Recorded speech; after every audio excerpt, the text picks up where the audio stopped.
The webinar will begin shortly. Please remain on the line.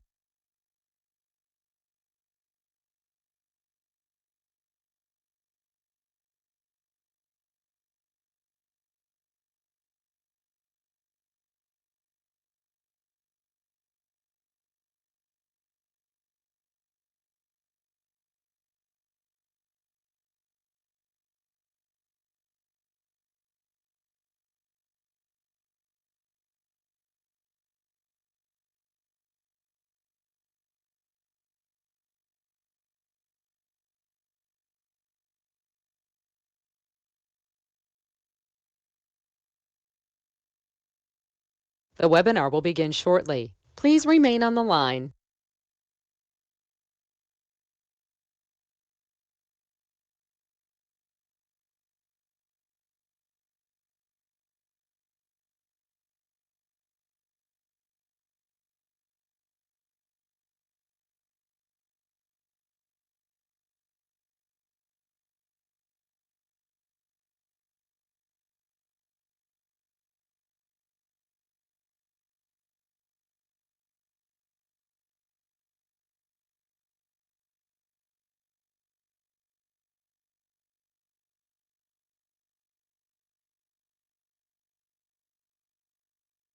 The webinar will begin shortly. Please remain on the line.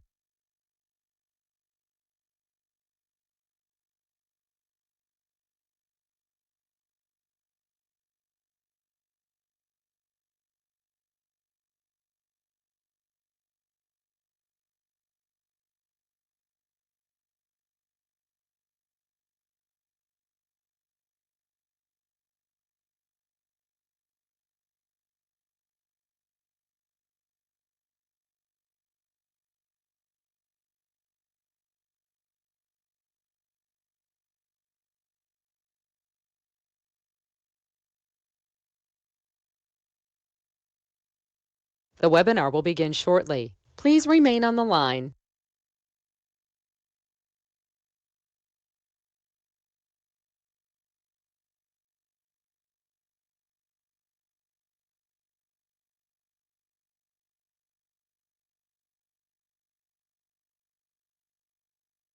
The broadcast is now starting. All attendees are in listen-only mode. To join in, let me share with you our latest promotion. From now till 31st December 2024, enjoy free SGX Level 2 market depth on SGX listed stocks of up to 20 levels. To find out more, please scan the QR code. Details of this promotion can also be found on the website utrade.com.sg. We are also now on Telegram. Do remember to join our channel uobkh Trading Ideas for the latest market insights and promotions simply by scanning the QR code. This evening, we'll hear from Paul about the S&P 500. There will be a short Q&A session after the presentation. Feel free to send us your questions via the chat box. We will also appreciate if you could take a few minutes of your time to complete the survey form that will pop up after this session ends. Without further ado, I'll hand the time over to Paul. Thank you.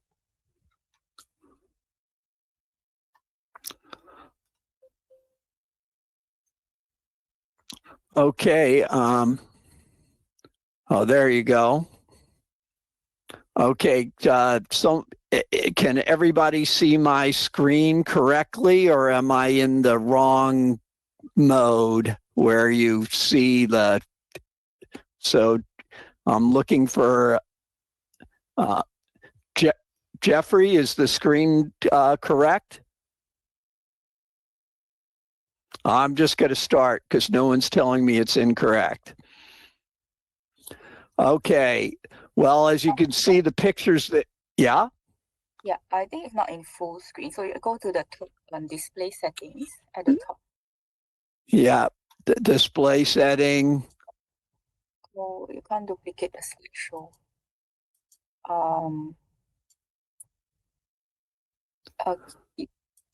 How about end the slideshow first? And here we go. I'll just do it again. Okay, so now it is correct. Okay, so I'm sorry for that little screw up there on the beginning, but we're ready to go. I have to make apologies for Tony. Something came up and Tony was just gave me at the last minute, told me he was unable to make the call. So it's just got to be me talking today. So let's get going. Here we're on Facebook. If you go to Facebook, you can see I do these weekly market things on usually on Wednesday around lunchtime. You don't have to listen to it live. You can listen to it afterward if you're on Facebook. Also, these things are repeated if you sign up for our Telegram page.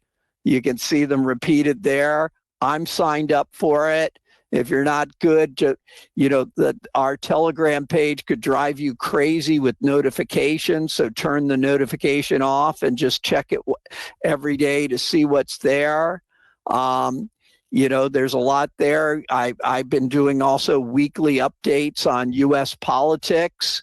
You can see the one of the last ones that I did. On Robert F. Kennedy running for president. That one proved to be very popular. It has 2,400 views. So if you sign up for the Telegram page, you'll see that you'll get notified that video is there. And if you don't want to bother, I put the link to that video right there. Okay, so let's get going into the main thing. Okay, what is the most significant thing going on in the market right now? And that is that the S&P 500, that is that the 10-year Treasury yield has just been going up and up. This is a long-term chart. Let's see if we can take a look here and just focus in on what's happening more recently.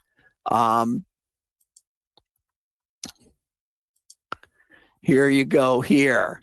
So if you think about it, at the end, starting at the beginning of this year, right, that that expectations were that the Fed would begin cutting rates and Treasury yields would go down. We had a peak of Treasury yields in October. They went down.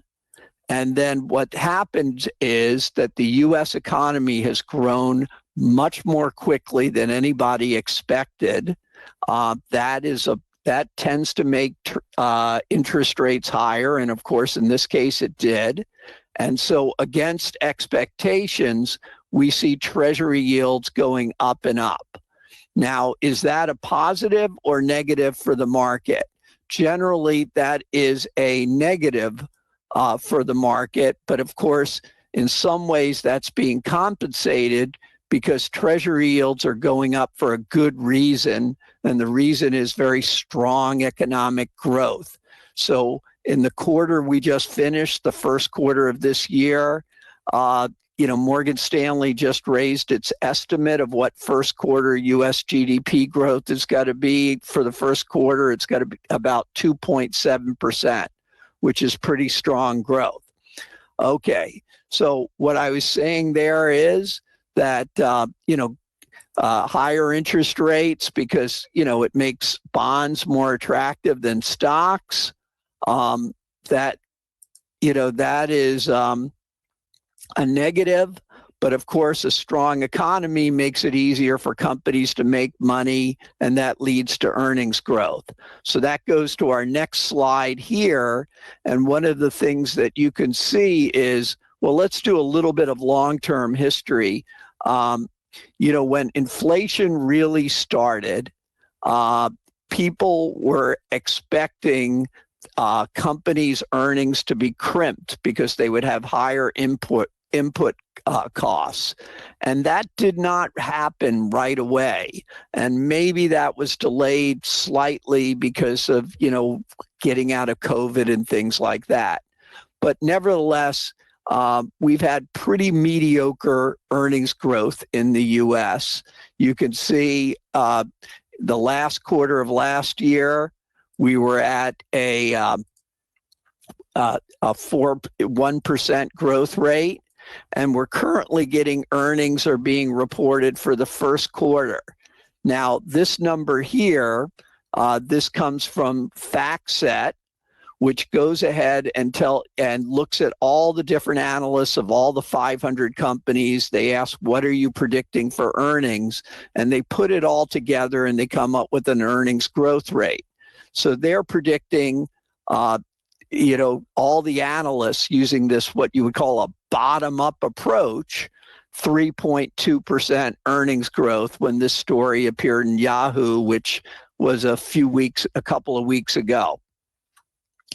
Now, if you think about it, 3.2%, is subpar earnings growth for the U.S. And given the high multiple of the U.S. market, given that treasury yields are relatively high, that's just not going to cut it.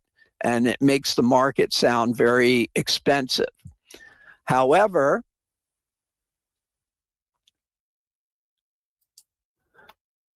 okay, that looks like Chris has just popped on with his video. Chris, your mic, I don't think you're permission to talk. And I'll introduce Chris here since if other people are seeing him on the screen, because Tony couldn't make it. Chris is a fund manager in the U.S. He manages an ETF, and he's got to join me for the question and answers and talk a little bit about, infrastructure stocks, which at the last webinar is something that Tony said he liked. I think, Chris, why don't you turn off your camera for now? You can jump it back on a little bit later on the presentation. Okay, so here we go. So here we go. I was just talking about here how earnings growth is predicted to be 3.2% on the bottom up, but historically those bottom up estimates come in light. And FactSet here, which is the exact same company that did the estimate 3.2, they point out that that over the last 40 quarters, the bottom up estimate has come up light by about 3.9%. So what they're predicting is 7.3. They're saying is if that happens as it's happened on average for the last 10 years, that earnings growth in the first quarter should be 7.3%. So is that a great earnings growth? No, that's still slightly above subpar. But if you consider that things are getting better with that, the economy's growing, it is possible that as we go forward in the year, you will see, 10% type earnings growth. And that comes a lot closer to justifying the high multiples of the U.S. market that we are seeing today. So we have to keep our eyes on that. If you see the extremely high predicted earnings growth for the final quarter, you can expect as we get closer, the analysts will write that down. But also fourth quarter will be very strong because the banks had very bad earnings in the fourth quarter last year. Energy stocks had bad earnings. So they'll have very easy comparables to beat. So fourth quarter will be good results. Okay, so where do we stand since we last talked? Well, the S&P 500 is down about 2.5%. If you listen to people on television, everybody says, oh, we kind of needed a consolidation. The market was going up too quickly. I think that's a sign that if the market comes off, there'll be plenty of people who'll be eager to buy it. Probably the only wild card there is all the geopolitical tension in the Middle East, which might make people a little bit less eager to rush back into the market. But still, I think there's a lot of cash on the sidelines. If the market comes off, there will be buyers. On our last presentation, we were showing how the momentum ETF, the iShares, that's a BlackRock fund, was outperforming the S&P, meaning that stocks had momentum or outperforming. That's not always the case to being a momentum player. But as you can see, although they've outperformed this year, the S&P by quite a bit, 14% versus 5%, over the last 30 days, they're just meeting the S&P returns, which might be a sign that some of the momentum stocks are starting to lose their momentum. So when we were having this conversation last month, Tony did some talking about the momentum stocks, and he said, well, he didn't really like the momentum ETF. This is the one we're showing here is the most popular. He mentioned that they only change their portfolio twice a year, every 6 months. So if you get to, so you're really not getting a view of what has momentum today because it's a long lag as they rebalance. So if you look at what they decided, so they're going to rebalance again in May. So if you're looking at this list now, you're basically seeing what they determined to be the momentum stocks 5 months ago. And unsurprisingly, those stocks are totally dominated by tech stocks. So the only thing, you only have a few non-tech stocks. You have Costco here, and you have Eli Lilly, which of course makes has been a great stock. It makes the anti-obesity drug Mounjaro. And you have Eaton Corp, which is an infrastructure stock, which is something we're going to talk about a little bit in a few more slides. So infrastructure is one of the areas that have been outperforming. Since I got a little tongue-tied at the beginning of this presentation with, I'm going to do go a little bit back and talk about the earnings growth that I was showing here. So previously, although we've had earnings growth, you have to remember that almost 30% of the S&P 500 are the Mag 7 stocks, those really big tech stocks. And they've had very good earnings growth or most of them have, especially NVIDIA. So without them, the rest of the stocks, the other 493 stocks in the S&P 500 have had very flat to negative earnings growth, which doesn't mean that they're all having flat to negative. Some are winners, some are growing their earnings, some are not. But mostly it's been not too good. But one of the areas where you have had earnings growth has been in infrastructure stocks, and that's why I was highlighting it right here. So to go back to this slide here, we're not going to have a webinar in May because I'm going back to visit my family in the States. But when we come back in June, it'll be right after this momentum ETF does its rebalancing. And Tony will be here for that webinar, and he'll give his thoughts on the changes in this ETF and what he thinks, and what stocks, according to this ETF, are now the new momentum stocks after the 6 months of the year. So that would be an interesting thing to look at. When Tony presented last month, he said he personally doesn't buy this ETF, but he likes looking at what it holds. So we're going to be doing exactly what Tony suggested in the June webinar. Let's keep going on questions from the June webinar. We put up a slide where we asked Google Gemini, Google's AI platform, that if they were going to create a Mag 7 for AI, what would be in it? And it gave a list of stocks, and one of the names of the stocks was Palantir. And I didn't really expect it. And we had several questions from the audience on Palantir. So suddenly we had to answer those questions I really wasn't ready to answer. So let's take a look right now to see why people think, why Palantir is a popular stock for AI people, or what we think about it. The slides were going to be done were done for me by my colleague Jeffrey. I think he did a pretty good job. So here we got first, you could see Palantir when it came out, no one was talking about AI. They were talking about big data. Remember, big data was the thing. And then I guess people decided the whole thing was overblown.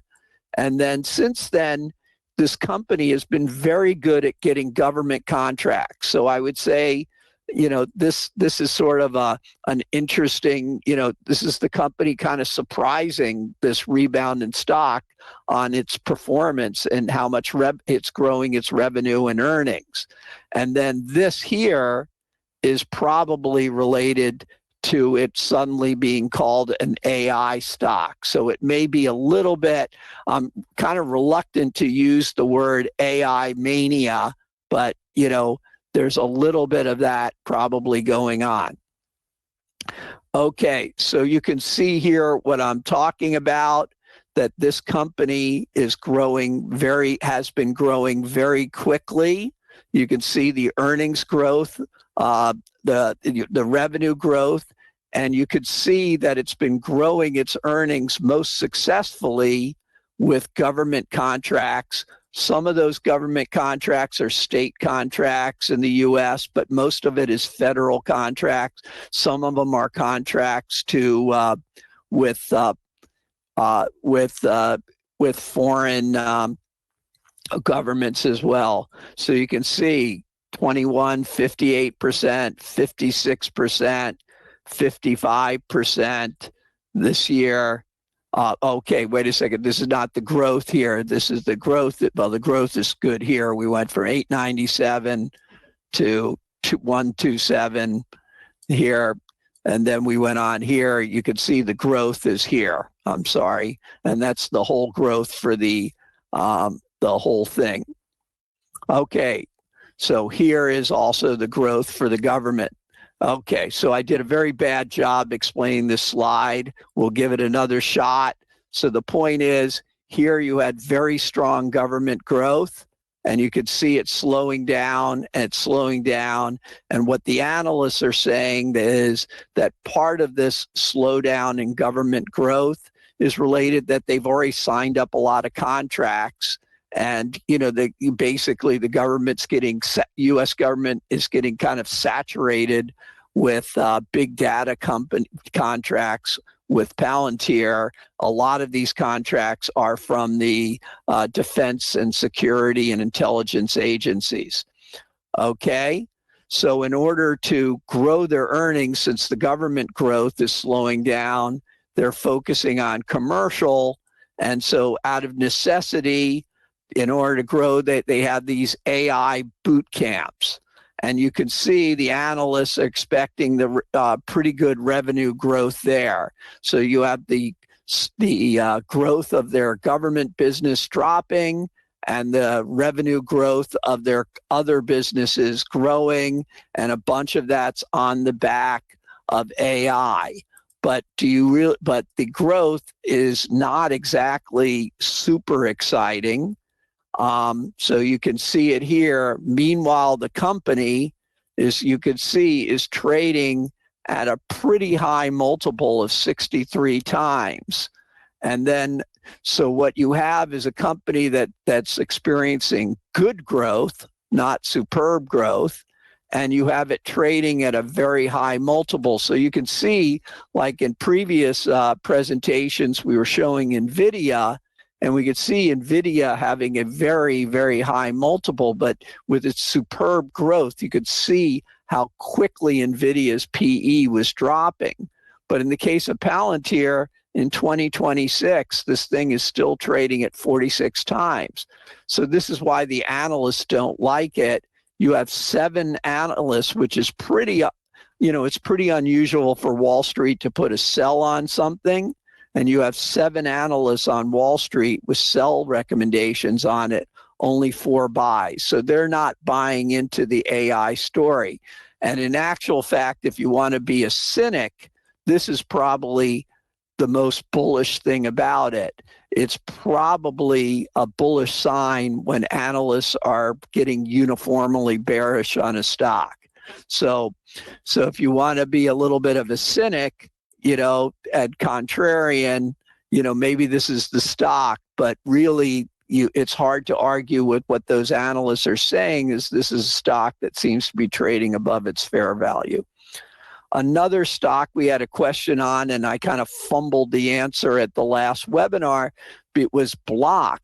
And when I heard Block, I was immediately thinking it's a question about payment companies. And of course, Block is a payment company, so that was a reasonable thing for me to think.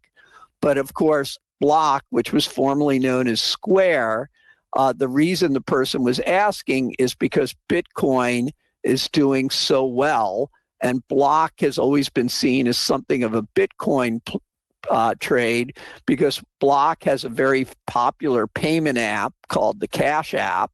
It's if you don't know what I'm talking about, it's similar to PayNow or PayLah that we use here in Singapore. It has to compete with Apple Pay, but it's a very popular means of payment in the U.S. And very, very early on, Block, or at that time was called Square, made it easy for people to buy Bitcoin using the Cash App. So Block kind of became a Bitcoin trade, and you could see on this particular chart, you could see when Bitcoin was going up, so was Block, in the previous times.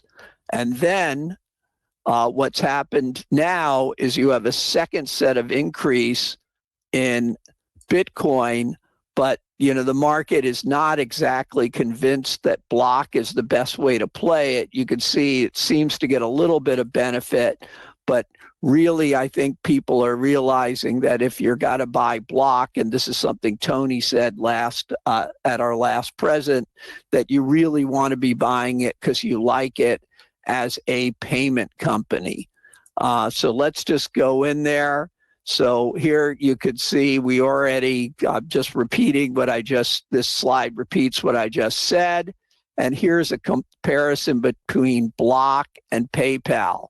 Now you can make some arguments that Block is a better company than PayPal. Block, with its kind of having a lot of point of sale systems with small vendors in the States, that tends to be a very sticky business, whereas PayPal's core business is kind of cross-border transactions. It's so much less sticky, much more susceptible to competition. But still, the companies are fairly similar companies, and you can see here the market is giving a much higher valuation. A higher valuation is probably deserved, but a much higher valuation to Block than to PayPal. So if you don't really believe in the crypto aspect of Block, that it's got to deserve that's really got to be something that very good for Block. Once again, this kind of becomes a stock that you would probably not want to be too excited about. Okay, so now Chris from TEMA ETF, who agreed, and I'm going to say something very nice about Chris. So Tony only told us at the last moment that he wasn't able to meet it. I sent out an email to some people to see if anyone can be a last minute joiner to help with this presentation. And Chris's colleague, Moritz, very wonderfully reads his emails in New York at about 1 a.m. and volunteered Chris to wake up this morning, early New York time, to join us. So on our last presentation, we'll set up for Chris. Tony mentioned that one of the ETFs he likes is the infrastructure ETF, the PAVE ETF. Now, we'll talk about Chris's fund in a couple of slides, but right now, since this is what Chris looks at, these infrastructure stocks, we're going to ask him some questions here on, given that most companies in the S&P have been experiencing rather mediocre earnings for 2022 growth in 2022 and 2023, why have these infrastructure stocks been doing so well in terms of growing their earnings? And then the follow-up question is there any reason to believe they'll continue to grow their earnings strongly going into this year? Okay, Chris, you heard all that and can answer? Yeah, Paul, I just want to make sure everyone can hear me. You're loud and clear. All right. So thanks for having me on. So I think that what's important to understand right now, let me start a little bit more higher elevation in terms of the broader theme and where the US is in terms of its economic cycle. And then I'll kind of dive into the companies, and then I'll try and give your audience a bit of a kind of compare to how our new reshoring fund differs from PAVE. So I think the first thing to kind of highlight about where we are right now is the US ISM manufacturing survey, and I think probably a lot of your investors have seen this, finally ticked above 50 in March. And that is the first time that we've seen the ISM number creep above 50 in, I think it's 22 months now. So it's the longest downtrend on record. That's important for, obviously, the US market. It's obviously important for manufacturing and industrial stocks and any kind of business in the US that's cyclical. So that's number one. Now, it's not just the US, and I think what's important to understand here is the Chinese leading economic indicators have also just inflected off the bottom. The Chinese version of the USIM manufacturing survey has also started to inflect upwards after a long downtrend. And the Eurozone PMI has started to inflect upwards as well. So what we have is this sort of, I would say, very linked kind of upward inflection in industrial surveys almost around the world in a very kind of synchronized fashion. And I think, where we've come from, just to put this into perspective, is that, in 22, when all the IRA was announced, when CHIPS was announced, when the infrastructure plan was announced, we had sort of a very kind of strong upswing in a lot of US businesses that benefited from infrastructure, from reindustrialization. We also were coming off of the kind of tail end of COVID where we had product shortages. So customers of the manufacturing industry were over ordering product. Instead of ordering 100 items, you were ordering 3 or 4 because you thought you were going to get shorted when you finally got delivery. Well, long story short, when it came around to sort of 2023, you ordered 400 items thinking you were only going to get 50. You ended up getting 400. So the entire manufacturing and the entire kind of industrial universe in the US went through this period of destocking where you ordered all this product, you have it in inventory, you're not going to reorder right away because you have to work off your inventory.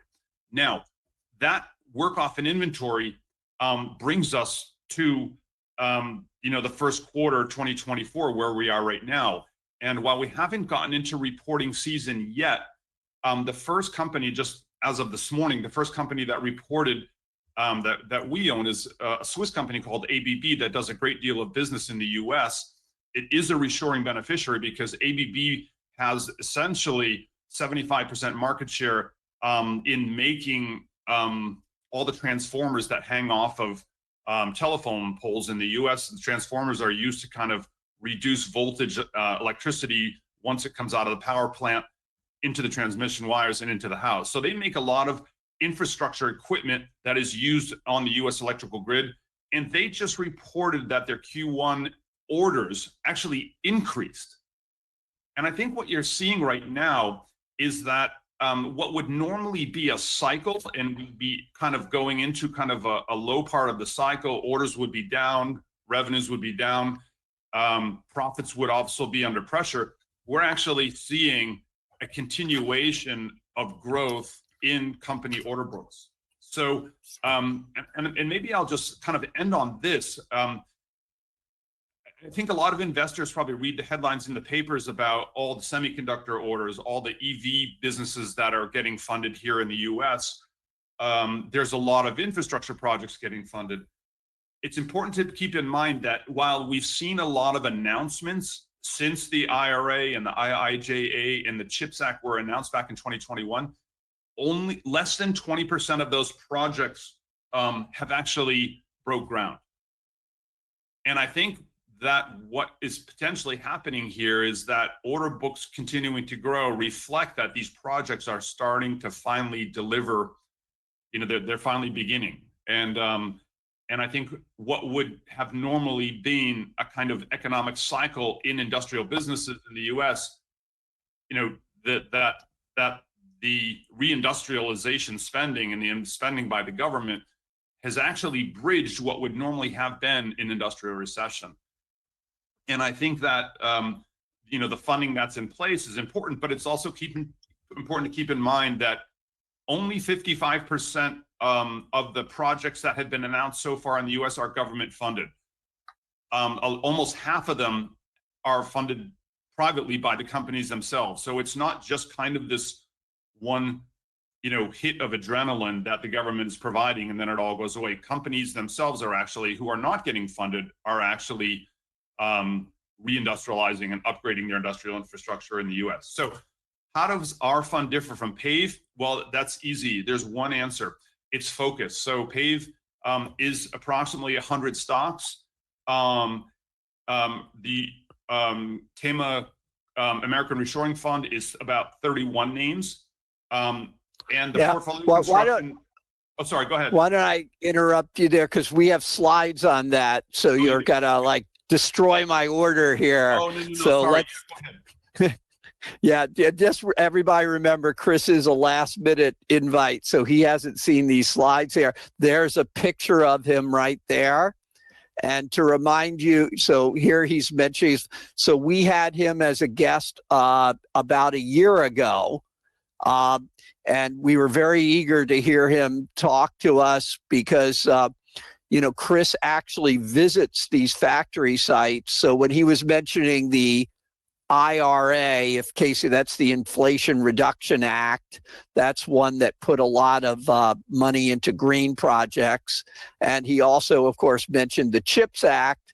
So Chris had been out there and we'll have to ask him, has he visited again, like Arizona, where TSMC is building those, you know, new semiconductor plants, and does he have any insights from that? But to move forward is, there's the name, the ticker and the name of his fund. And then we have here, which Chris was just starting to do, is we have what are the key differences between the PAVE and the RSO. And what probably the big key difference, as Chris was saying, is since he's looking at kind of holistically reshoring U.S. Building manufacturing again, he's probably fishing from a bigger pool of potential stocks than the PAVE, which is just following the index of infrastructure, infrastructure-related stocks. And PAVE, because it follows the index, it's passive. It just owns those stocks in the index the right way and owns them forever. Whereas Chris's is actively managed. So he's always buying, and I don't think he does it that often, but he's buying and selling stocks to, as he sees one having more potential or less potential going forward. And as Chris just mentioned there's two things, because he's choosing the stocks. He will be buying smaller companies sometimes. And also he has a more concentrated portfolio. So even though he's buying from a larger pool of potential companies to buy, he actually winds up with a smaller portfolio. So having talked about all those differences, right, you would expect the returns to be potentially very different. And we just did the returns here. well, wait a second. Before we get into that, you could see the holdings. There's only in both companies' top 10. There's only two overlaps: Parker Hannifin and Eaton. Eaton was the stock that I pointed out at the beginning. That's a company that makes like switchers for switching for electronics and things like that. Eaton, I pointed out, is one of the top stocks in that momentum ETF. So clearly that's a stock that's been doing very well for the last year. And now we get into what I was saying is, given that they don't have a lot of overlap, they do things very differently. Since Chris launched his fund, the returns are almost identical. Chris he's outperformed. Now, of course, as a active fund manager, when you outperform the index, when the index is up 36%, that's a high bar to outperform. So Chris is actually, even though he's only outperformed for a smidge, I think he's done a really good job outperforming in such when infrastructure stocks have been doing so well. Since I brought it up, Chris, do you happen to know off the top of your head over the last year how much Eaton is up? Oh, gosh, I do. Hold on. Well, Chris will do that while while I keep talking here for a minute. Well, Chris is gonna have to multitask because so now that I kind of set this thing up, so the real proof of the pudding to see whether Chris is a good fund manager or not is what happens when the market goes down, whether he'll be able to outperform the index. Of course, he doesn't think of himself as being really indexed to the same index as PAVE. But Chris, why don't you give me a little bit of comments on if why you think maybe your stocks will be resilient or your strategy will be resilient. Yeah. So just to answer the first question, Eaton is up.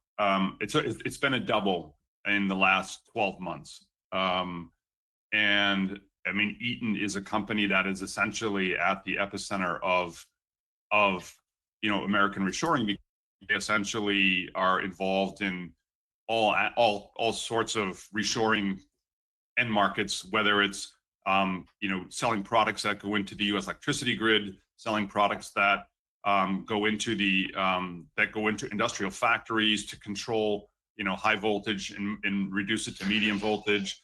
They do anything that is, reshoring is in some ways very much synonymous with the electrification of everything. When you reshore a factory to the US, you can't just build a factory. There's a lot more environmental constraints that are put upon you than there are in other parts of the world. And therefore you have to use electrification a lot more. I would say that the approach to that we take versus what PAVE takes, I can't speak exactly for how they pick their stocks, obviously, but we're taking, as Paul said, a very bottoms-up approach. These are businesses that, without having any kind of reshoring, if reshoring as a concept didn't exist, all 31 names in the reshoring fund in RSHO are essentially high cash flow generating businesses with high market shares that earn a very competitive return on capital employed. So if reshoring as a theme disappeared tomorrow, an owner of the PAVE fund would be left with 31 extraordinarily high quality businesses that have a track record of generating shareholder value year in and year out. It just so happens that these businesses also now have a secular tailwind of growth behind them that they haven't had in history. So these businesses should effectively re-rate in terms of stock market, in terms of company multiple over time.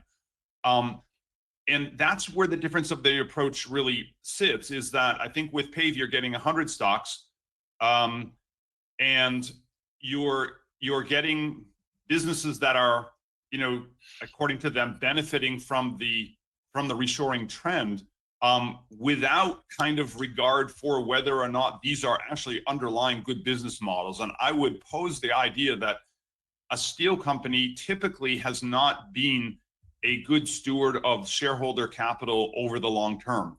And, you know, PAVE will invest in steel companies, and steel companies have been benefiting from this sort of rising tide, raising all ships, which is called the reshoring trend.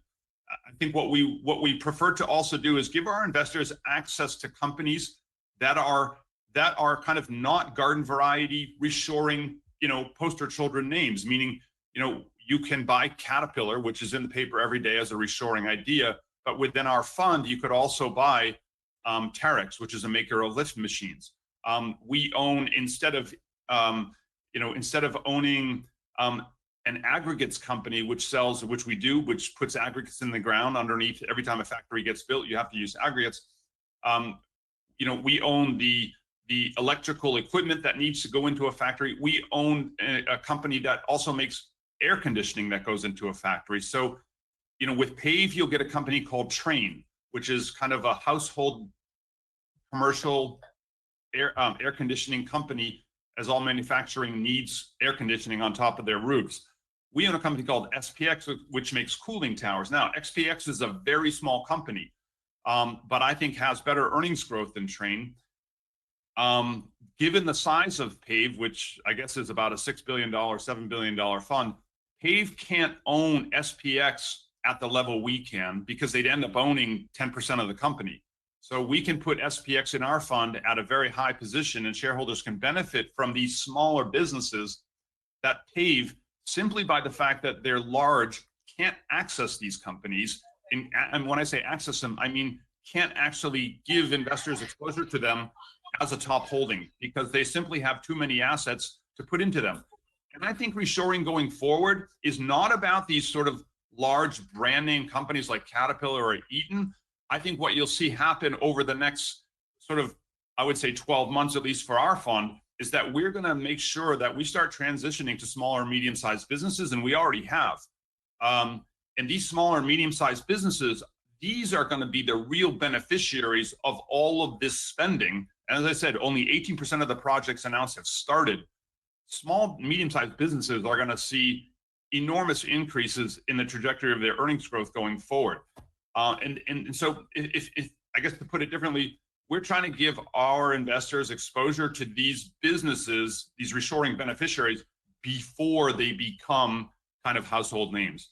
And okay, as I said, I think SPX is one of those businesses that we use as an example, where, as I said, if PAVE wanted to buy SPX and put it into their top 15 or top 20 holdings, they'd end up owning, I think, even probably, you know, 20% of the company, because its market cap is small.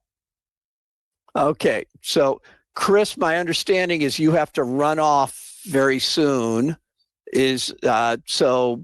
No, I'm good until another 15 minutes, Paul. So I'm happy to kind of stay on and help with any questions. Okay. Well, let's get through the rest of the slides here. So, just for people who are asking questions, you know, remember that Chris goes out and travels all around the U.S. So if you have any questions about TSMC and things like that, go put them in the question section. We'll see what Chris comes up with. Okay, so now we're switching back to tech, and here is the S&P XLK price chart. So this is the tech ETF. And you can kind of, you know, it's unsurprisingly, it's been doing very well.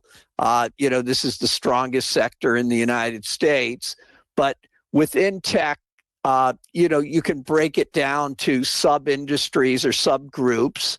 And that these are not the only subgroups, but we kind of took the three biggest ones. And I'm going to make some quick comments on them. So there's not much I have to say about semiconductors. Everybody knows that, especially NVIDIA with the AI, but AMD is benefiting as well.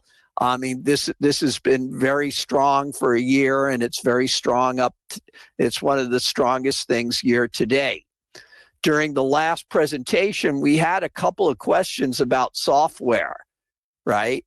And and that's, software, you can see, has been an underperformer. Software companies, just because they're underperformers doesn't mean they're loved. They still trade at high PEs because, once they create a good product, the cost of making it is over with. It doesn't cost them hardly anything to deliver it. They do have a bunch of marketing expenses to get people to use it at first, but once people get used to the software, it becomes sticky because there's people have a bias to, keep using the software they're already familiar with because they've learned to use it efficiently. So software is a great business. If we had questions about it, if you're interested in buying it, there's the ETF. You can see it's been an underperformer. And anyone who's interested in buying, the software has to remember, has to kind of look at the valuations and close their eyes because they're always got to trade cheap. Always got to trade at expensive valuations just because the nature of the business, they tend to have loyal consumers and they tend to make a product that all the expense of making it's at first and delivering it is almost no cost. So it's a very good business. The market prices it such, and it's very much a sector that is out of favor today. So here we go now we're going to talk about another sector that is interesting because it can be broken into subsector, and that's healthcare. That's a large part of the U.S. economy, and not surprisingly, there's lots of different companies involved in it. So once again, here we broke it up into 4 sectors, right? And let me first start off by talking about the pharmaceuticals. So the pharmaceuticals, you can see, are up year to date. They're the best performer. But of course, you got to remember that pharmaceuticals are being dragged up by the very strong performance by its largest member, which is Eli Lilly, which is, of course, makes the weight reduction drug. Now, so far in earnings season, we've already had the earnings report from Johnson & Johnson. And when I started off and when I was being a little tongue-tied at the beginning, one of the things that I was explaining is that the analysts, on average, tend to miss their estimates of earnings growth by about 3%. And in fact, Johnson & Johnson just came out with their earnings growth, and they grew their earnings by more than 3%, a little bit more than 3%, and their shares dropped, right? So just because you kind of beat doesn't mean your shares go up. What did the market not like about it? Well, they saw the strength in their earnings, and you could see we have them put in here as a pharmaceutical. They're in the pharmaceutical ETF, but their strength in their earnings and earnings growth was coming from their medical device part of their business. And people didn't like that. Why didn't they like that? Well, they didn't like it because they felt that there was a bit of a one-time growth in there that was occurring because people had put off getting some surgeries and things due to COVID, and they were getting it now. So that would cool off, and you couldn't do that. And longer term, to show you how these companies compete in ways you wouldn't expect, is Johnson & Johnson is a leader in medical, on knee replacements and hip replacements. Well, people are looking at Eli Lilly and they're saying, well, Eli Lilly, with its anti-obesity drugs, if people take the anti-obesity drugs, they'll become lighter, there'll be less stress on their knees, less stress on their hips, and there'll be fewer hip replacements. So maybe that's not so good. On top of that, Johnson & Johnson also does the stuff for the bariatric surgery, when they do that thing that shrinks your stomach so you can eat less and you lose a lot of weight. Needless to say that people are, that surgery has become not so popular anymore because once again, if you had a choice between bariatric surgery and getting an anti-obesity drug that's just injected into you, you would go for the drug. So I just went through all that stuff just to kind of tell you, look at Johnson & Johnson. Doesn't quite fit into, it has medical devices, but there it is in pharmaceuticals, and it's being hurt basically for the same reason Eli Lilly has been such a great stock this year. Now to go to the medical devices, they're flat.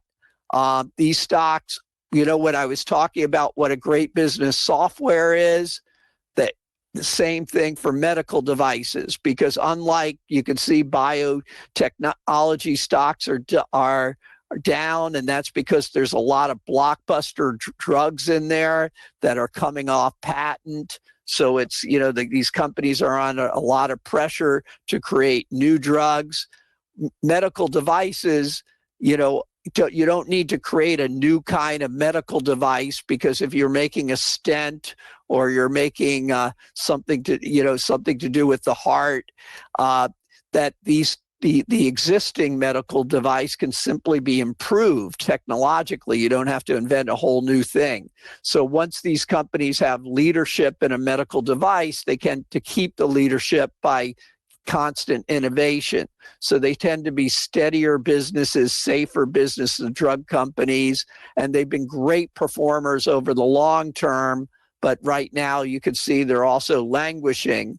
But, you know, if you're looking at this whole sector separately, or any of these things, that traditionally, if you're worried about an eventual downturn in the steps, you know, medical is a defensive sector. And I'm then going to finish it off, because by talking about the hospitals and healthcare providers, you know, on the last webinar, someone asked Tony the question, which sectors would benefit from Trump being elected? And Tony's answer was all of them. And if you could see me where I am now, I'm in my private office at work, but out, not too far away, there's a trading desk with a few people still working there. When they're listening into this thing, and when they heard that, I could hear them laughing. But anyhow, to answer, so Tony said all of them, but, you know, one of my answers to that question, besides the energy industry, is these healthcare providers. And that's particularly because they're a group that, you don't want to be charitable to them. They tend to have monopolistic strategies for making larger margins. And that's been noticed by the FTC, which has been very activist under Biden. This is one of the things that Biden has done that's different than, let's say, what was being done under the Obama administration. So you have Lena Khan there, and you can see that she's kind of made these drug distributors and hospital groups a target. And if Trump's elected, it would be expected that he might appoint more conservative people to the FTC as commissioners. Once again, United Health, which is the gorilla in that group, they came out with earnings also this week. Their earnings were better than expected, and those were earnings that the market liked. Its share went up on that news. Okay, then we're finishing it off with another sector that's doing very well this year, and that's energy. And I wanted to say something about the XLE ETF.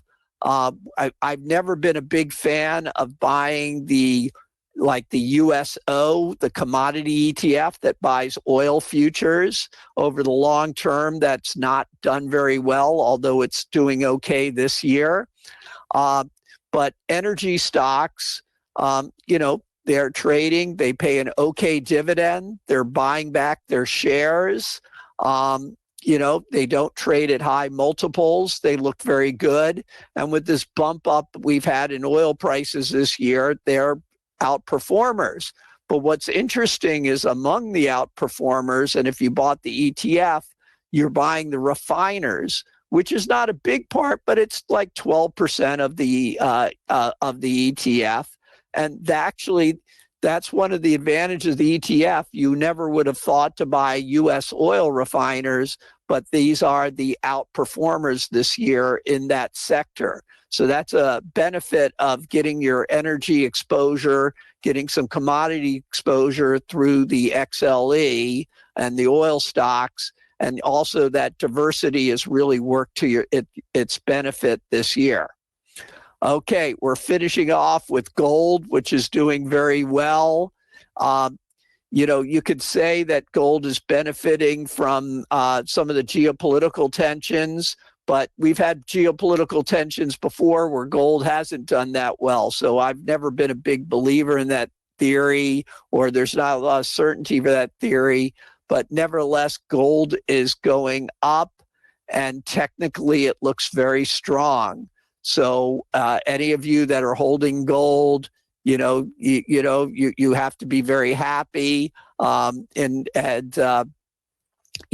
kind of view on gold is that it'll probably wind up challenging the 2,500. What it does over that, I don't know. Now, this has sort of gotten in a little bit out of order here. If you're buying gold on the geopolitical tensions, I kind of think the market has it right that these geopolitical tensions are going to cool down.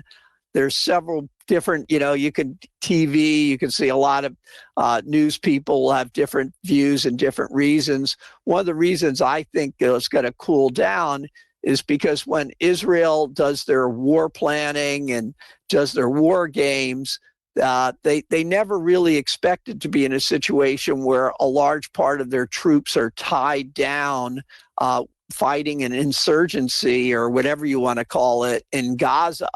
So this is not a good time for them to start a major conflict with Iran when they're busy doing what they're doing in Gaza. So I think it's in the Israeli, even though it's in the Israeli interest to allow the situation to cool down. Of course, they might behave differently if they thought that the U.S. would get involved.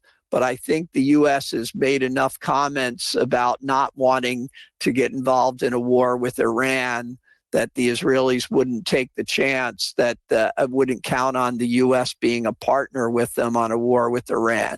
So this is just one reason that I believe, this is my personal belief, that things are going to cool down. Okay, here's the gold price. You can see how it's broken out.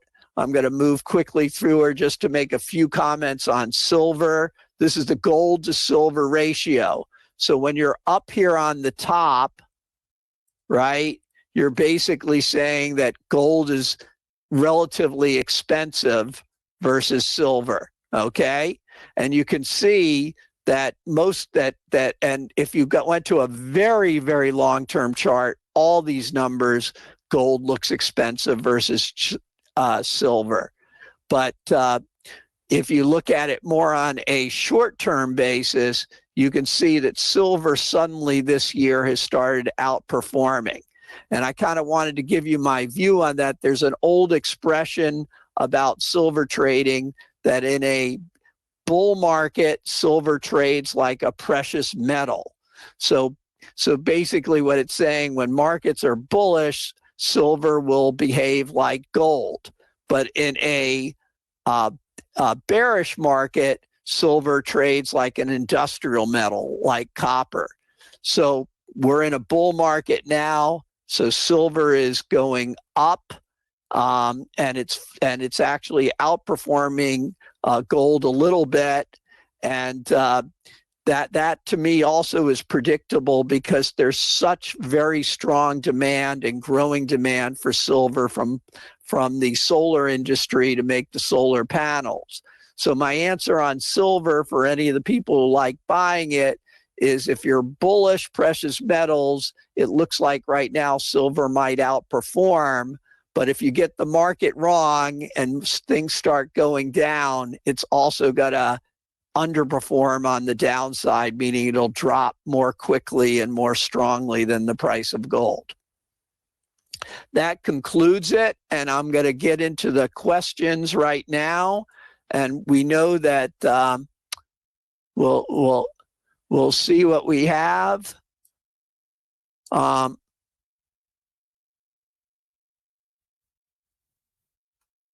We do not have that many questions this time. It's kind of unusual. Chris, are you still on the line?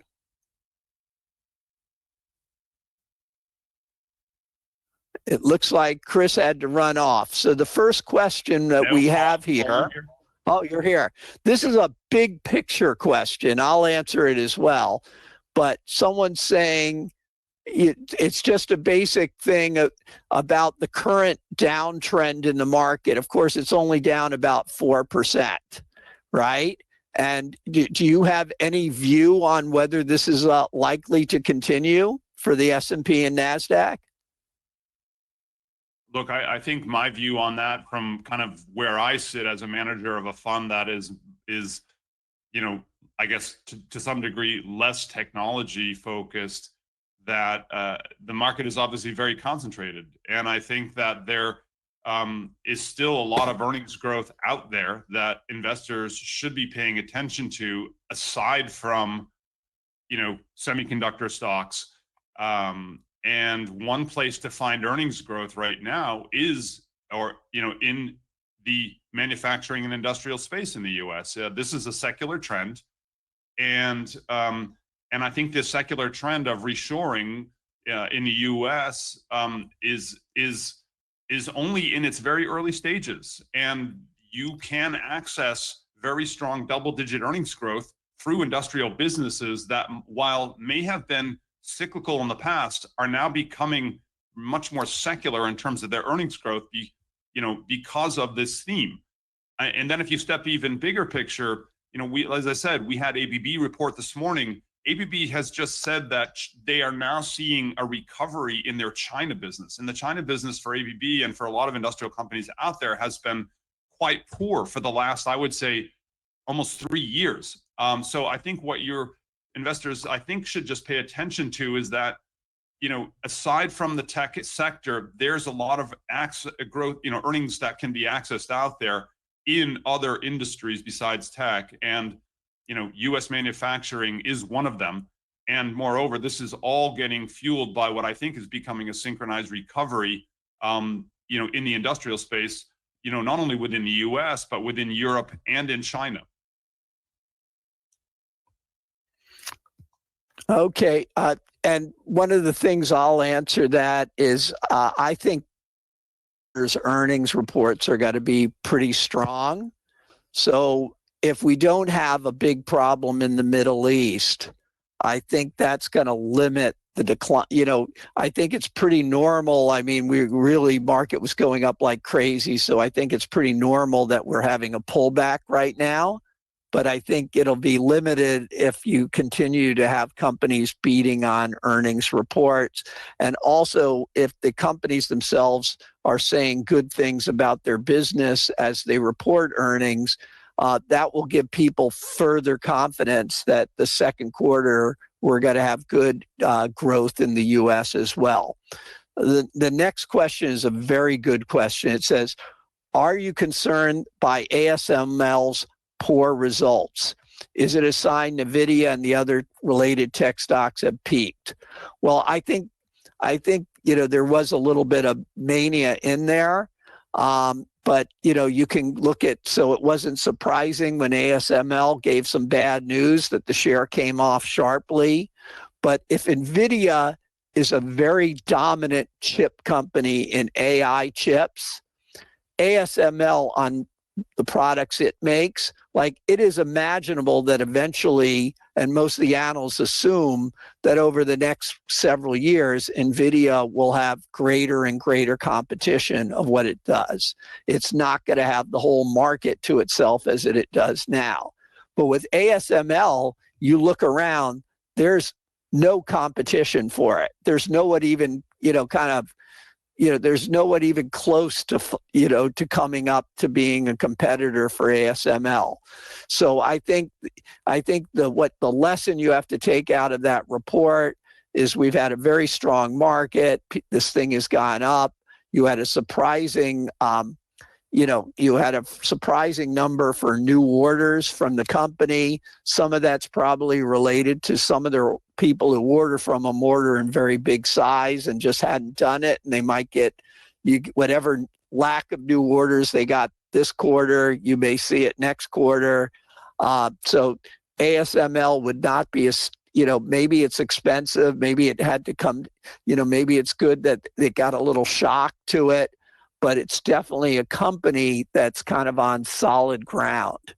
I think, Paul, the only issue there with ASML that I would highlight is that it's an over-owned stock. It's a very crowded long position. And, I would suggest to investors, make sure that you're positioned, in holdings where there's earnings surprise. I don't think there's a lot of earnings surprise with ASML. It's a stock that everyone kind of holds their breath every quarter and hopes for good results. I think there are other places in the market to access that kind of growth at a much lower multiple. Yeah. Okay. So the next question we have here is, the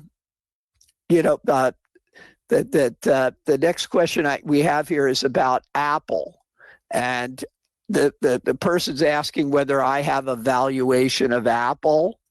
And actually, I don't have a target for Apple or intrinsic valuation, but to me, Apple strikes me as expensive given that they're having so much trouble growing their business presently.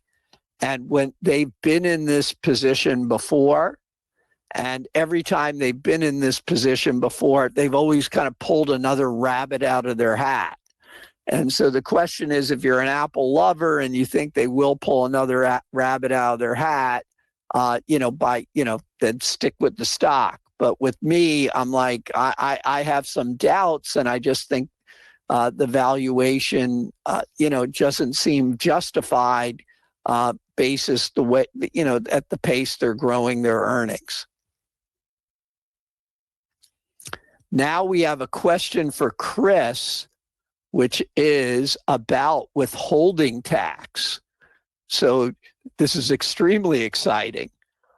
Basically, the person's saying, when she buys, if she buys your ETF from overseas and you distribute capital gains, that she'll suffer withholding tax.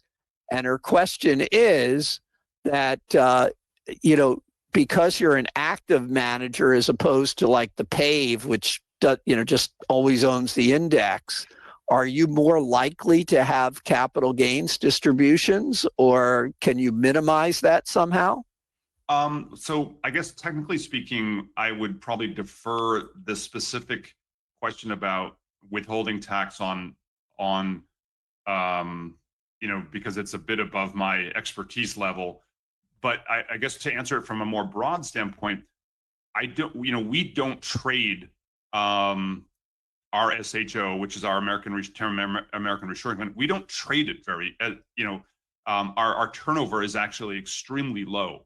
And I think it's in the single digits. So, to the extent that someone thinks an active fund trades a lot more than a fund that is more index-oriented approach, that's not the case with us. Actually, we are very much buy and hold investors and trade actually very infrequently. And so I don't think you would suffer any, withholding tax disadvantages with RSHO than you would with a fund like PAVE. In fact, I would say with PAVE, you'd probably suffer higher withholding simply because they own 100 stocks, and those stocks, there's much more to trade for them than there is with us. As I said, we own 31 names and we're very much buy and hold investors.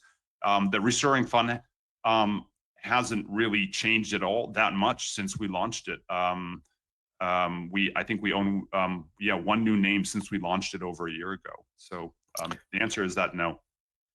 Right. And although Chris probably doesn't know this, a little known aspect of the Inflation Reduction Act, evidently the ETF fund managers were able to get in there, and so there was tax breaks given, or some tax reforms given to U.S.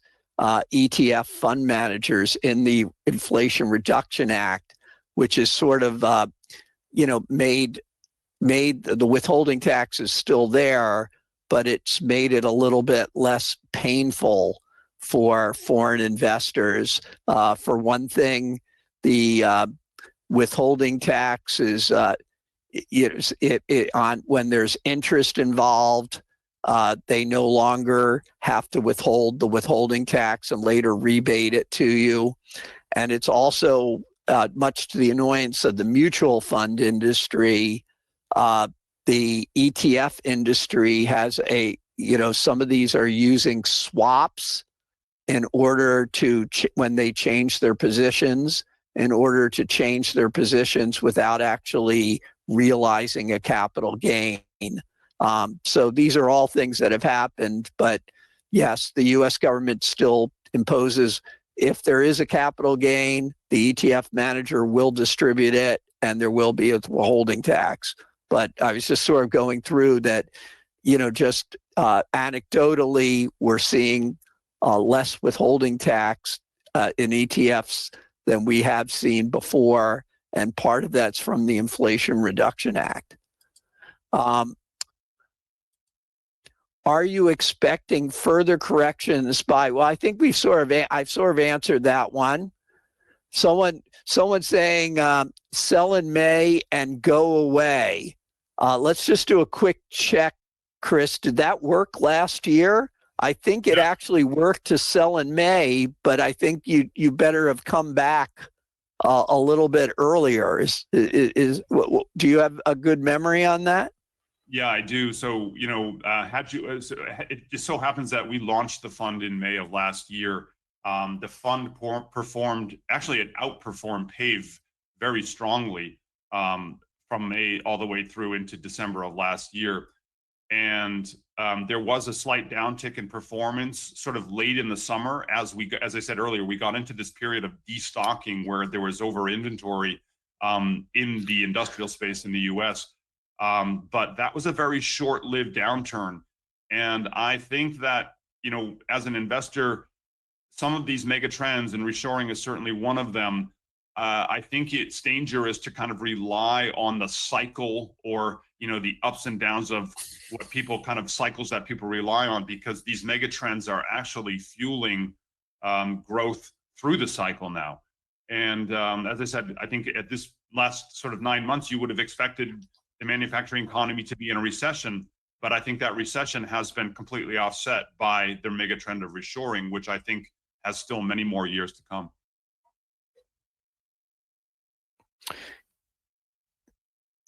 Yeah, so I'm just looking at the numbers, and basically the S&P was up in June, July, and August of June and July of last year, and then it dropped in August and September and October. So sort of the sell in May, go away didn't really work last year. So I think we can end it. Let's see if there's any more big surprise questions here. Oh, there's a lot. I'm going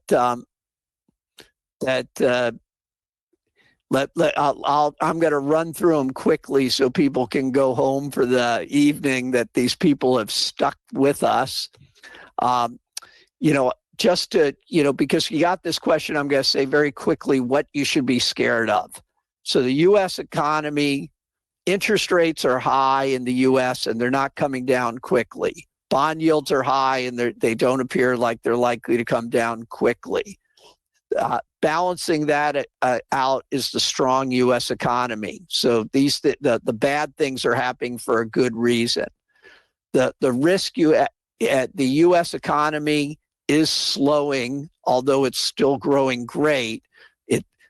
This quarter, first quarter of this year will be slower than the last quarter of last year, and the last quarter of last year was slower than the third quarter of last year. So if we continue on that trend, all is good. What you worry about is that these high interest rates, instead of slowly bringing down growth and slowly bringing down inflation, for some weird reason, it just happens all at once. And you have a sudden drop off in economic activity in the U.S. And if that's the case, valuations are kind of high. You probably have a very significant correction in the stock market, if not a bear market. So that sort of thing is very, very difficult to predict. But if I'm looking around and saying, what am I scared of? Kind of that's what I'm scared of. Okay, I'm going to run through the questions fast now. What is my view on the TLT? My view is if you buy the TLT, right, you might have a wait before you make money. But if you're one of those people who says, I'm totally convinced that bond yields are eventually going to drop and I don't care, I'm going to buy this thing. It's not a levered instrument, so it's safe to buy. You can hold it for a long time. So you're just going to hold it and just wait, and you're very patient. You should be okay. Because I think eventually the U.S. growth is going to drop down closer to like 2%. And when that happens, inflation's going to drop. And when inflation drops, the Fed's going to be able to cut rates, and then bond yields are going to drop. Okay, someone asking why Intel stock keeps dropping. Chris, without being too long, is Intel a beneficiary of the CHIPS Act? Yeah, they certainly are. I think what you're seeing, there's a certain amount of skepticism out there that Intel can transform themselves into a foundry-style business. And I think that skepticism is weighing on the stock in the short term. But I would challenge that issue and say that the U.S. wants to have its own version of TSMC, and I think they will not let Intel fail in this endeavor to kind of, as I said, become sort of the U.S. version of TSMC. So I think longer term that stock will do fine. Yeah, I'm moderately optimistic just because the margins that NVIDIA are making are so huge that every person who buys chips is probably eager to help out where they can, and where they can order from someone else, whether it be AMD or Intel, is probably going to go ahead and do it. They can't always order. Yeah. Yeah, and I would also say, when you look at things like NVIDIA and TSMC, those, again, I know I'm sounding like a broken record on this, but those are very, very crowded longs. And I think, if you're just talking about within the sector, I would think Intel relative to the others, would be a place to look for exposure. Those stocks, by the sheer fact that they've gone up so much, it won't take much for people to kind of come out of those names. Okay. Someone asking, like I said, we need to let everyone go home, but so try to be quick, Chris. But someone asking you, what do you mean by second secular tailwind? So the secular tailwind I'm referring to is the demand created by the U.S. essentially, reindustrializing and modernizing its industrial infrastructure. That trend is fueling earnings growth, not only in larger companies, as I said, like Eaton, but it's on hyper growth for smaller and medium-sized companies. And as I said, that secular trend of investment into the U.S. industrial infrastructure, I think, is probably a 2-decade event at a minimum. Okay. Someone asking me how many rate cuts this year. Like I said, the main thing you should always be considering, what is the U.S. got to continue to be growing strongly? If it continues to grow strongly, which I don't think it will be growing like this, there's no reason for the Fed to cut rates at all, because they're sitting there going, well, we have rates where they are, jobs are being created, the economy's doing fine, why should we mess around? But assuming I'm correct and the U.S. economic growth will start slowing or continue to slow, that it would seem that that will probably, once that happens, I think inflation will come off. Real interest rates are high. That's a good thing for fighting inflation. So I think at least 2 cuts. Right now, you hate to blow with the wind, but that's exactly what I'm doing. It does seem like 3 is becoming increasingly less likely. What is the outlook for the oil price? Oil is still pretty tight, but you got to remember, as we go up, as the price of oil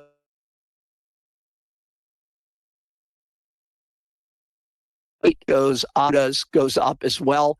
You have 4, right now OPEC, mainly Saudi doing the heavy lifting, but they're holding back on 4 million barrels a day of production. That's a lot to be holding back. That's would be like the 6th or 7th largest oil producer in the world.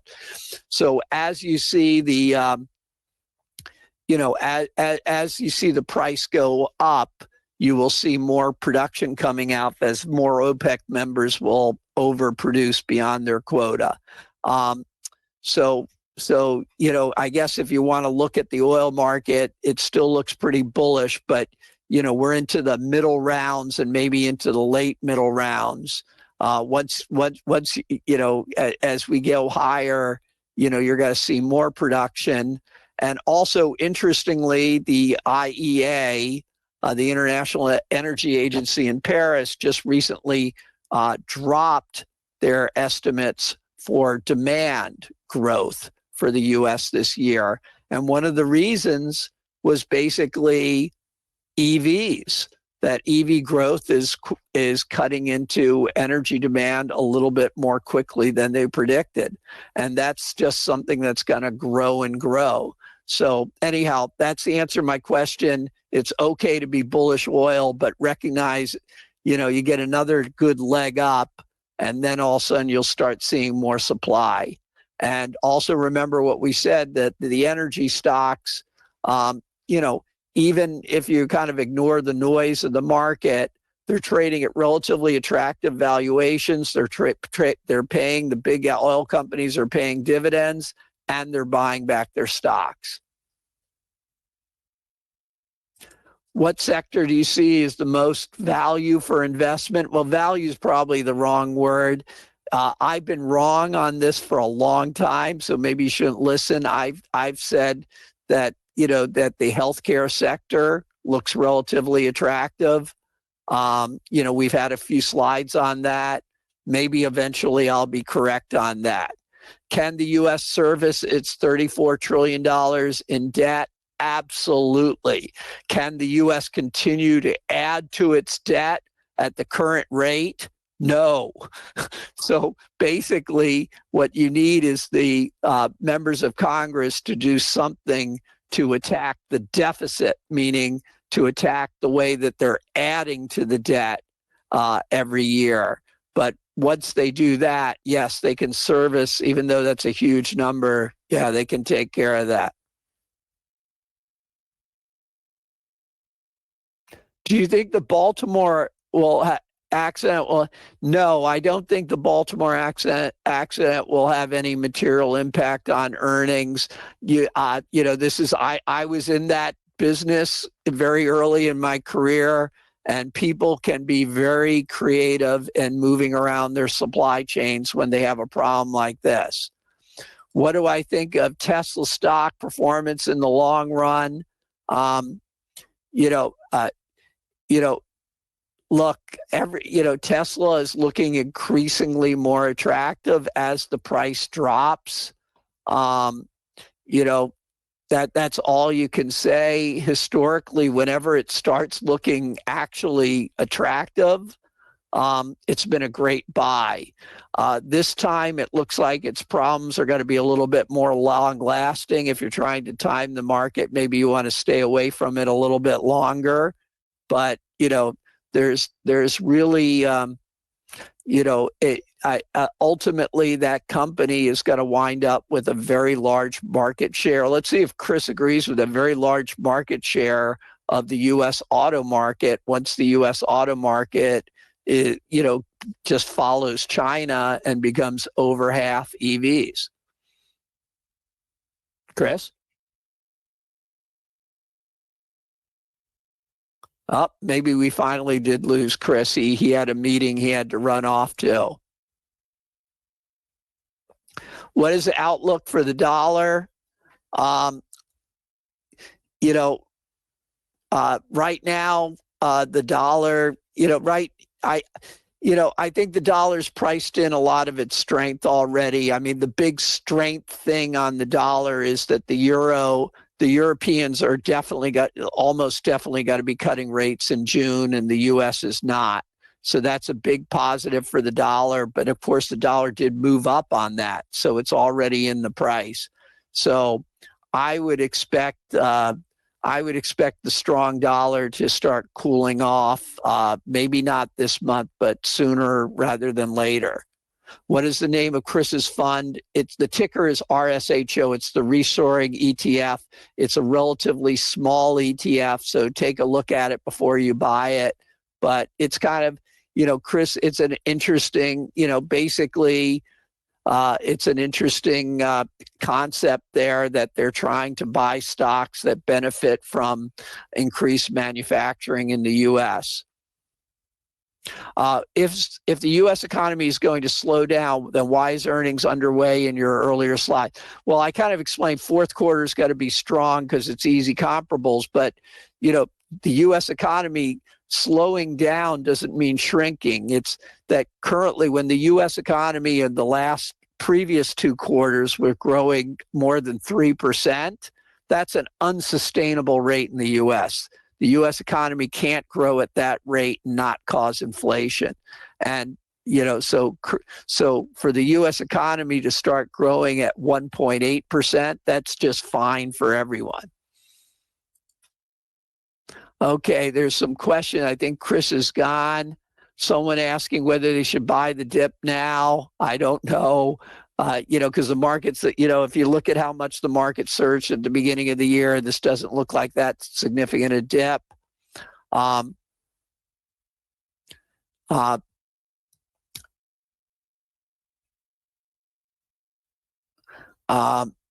I don't know what this person's asking, but basically someone asking about ETFs, the SPDR. They're asking about Berkshire, and then I can't answer the question because I don't know what the abbreviation of DCA means in this context. But okay, so that was the last question. I want to thank you all for staying with us. We had a big group tonight again that stayed to the end. I hope you enjoyed it, and like I said, I won't be doing one of these in May, but I will be back in June with Tony. I'm going to switch it back to Belinda. Bye-bye. Thank you, Paul, for this insightful presentation. For more upcoming webinars, please visit utrade.com.sg. Once again, thank you for joining us and enjoy the rest of your evening. Hey, Cheyenne. Oh, where's Cheyenne?